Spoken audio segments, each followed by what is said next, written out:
Yo, what is going on, everyone? Welcome to a new MLB news video. If you guys are new here, be sure to subscribe for baseball news and fast baseball news. So we have a lot of news to talk about today. The MLB is going to be testing some new rules. All these rules that you see on the screen right now are going to be starting off in the lower levels, especially like very lowest organized baseball possible. So let's get into it. So they're going to experiment with larger bases made out of different materials. This is to prevent injuries from happening when players are sliding into bases, and also, like, I don't know, it basically protects players when sliding into bases, and it also protects from other stuff. So that's a pretty good change. I don't mind that one if it keeps players safe.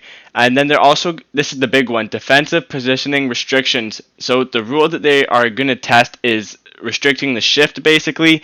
They're going to make it so that the second baseman or the shortstop or the third baseman won't be able to have their feet on the outfield grass. Everyone has to be on the infield dirt. So essentially, you can't just clog up the right field area and leave the whole left field open. So it's going to, he can still, the second baseman or the shortstop or third baseman can still stand on the other side of the infield, but they're going to have to stand on the dirt instead of the grass. So that's a pretty big change. There's lots of hitters and a lot of good hitters like Joey Gallo who face the shift a lot and get out to the shift a lot. So maybe this might make their stats jump up a bit. You never know. So I'm sure the hitters are probably liking it, but the managers are probably not liking it. And then the second big one we have to talk about, and this one is in the lowest organized baseball. They're not using it anywhere near AAA or MLB, but if they do want to test it, is the automatic ball strike system. So the robot umpires, they're going to be looking into that, so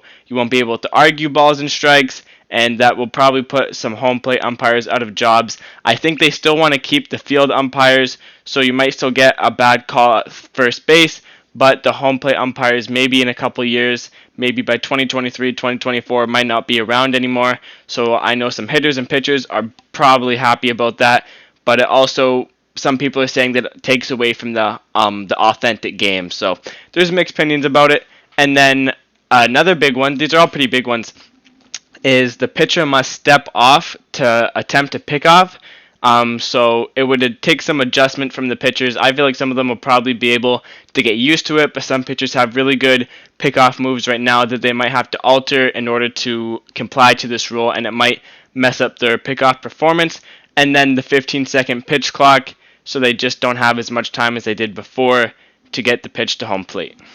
Going into our second story, we have the Pirates getting some starter help. They have signed Trevor Cahill to a one-year deal, $1.5 million. The Pirates are really just looking for someone to eat some innings for them. So this was a pretty good move for cheap. If he's performing well, they'll probably trade him at the deadline. If he's not, they'll just eat his contract for fairly cheap. So a good move for Pittsburgh. They beat the Blue Jays today in spring training. The only reason I bring that up is because there was an inside the park home run that was like a Little League home run. Lourdes Gurriel Jr. caught the ball, and then he dropped the ball, and he didn't know he dropped the ball, and then he sort of just started walking around, and then whoever hit it ran the bases. And it was pretty funny, but I do not have the clip right now. And then our final story, Nick Markakis, longtime right fielder. I believe he played the 8 most games in right field all time for the Atlanta Braves and Baltimore Orioles. Finishes a very good career. I believe it was 15 seasons. He played 9 in Baltimore and 6 in Atlanta. Very good career, 2,388 hits.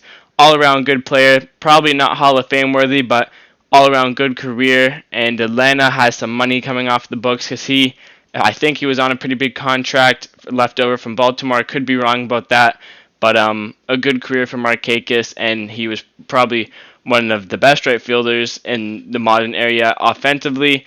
I don't know. That's a little bit of a hot take. He had a lot of hits. But anyways, thank you guys for watching. Don't forget to like and subscribe for more news. See you guys in the next one.